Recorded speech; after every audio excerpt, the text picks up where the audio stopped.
Wine Gallery მოხარულია წარმოგიდგენთ ერეკლე ჩინჩალაკაშვილის სოლო გამოფენა სარკმლიდან დანახული ძაფის ამბავი. ჩვენი ახალი ლოკაცია არის ძველი სამკერვალო ფაბრიკა ნინოს ტერიტორიაზე, ახლა უკვე ფაბრიკა თბილისი.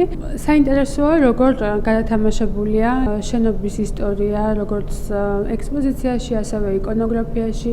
გამოფენაში ერთგვარ შესავალად გვევლინება ლიტერატურული ტექსტი, რომელიც ხელოვანის მიერ არის დაწერილი, რაც მის მიერ გამოგონილი პერსონაჟების გარშემო ვითარდება ისტორია. საინტერესოა, როგორ ურთიერთობს ერეკლე საგამოფენო სივრცესთან, რომელიც საკმაოდ სპეციფიურია და აქვს თავისი გამოწვევები და იმის მაგივრად, რომ აი ამ ინდუსტრიულ მოცემულობას მან ხაზი გადაუსვას და რაღაცნაირად გააქროს, პირიქით შედის მასთან დიალოგში. იგი ცდილობს ფერწერის როგორც სკულპტურული ობიექტის წარმოდგენას და მის კონსტრუქციებს, რომელიც ასევე ეხმიანება თვითონ ფაბრიკის ფასადს და რაღაცნაირად იმეორებს მის არქიტექტურას და სიმეტრიას, მაგრამ ამავდროულად ქმნის ეს სრულიად განსხვავებულ სკულპტურულ გამოცდილებას. ფერწერა და ის ხატსიმბოლოები, რომელსაც ხელოვანი იყენებს, ამ შემთხვევაში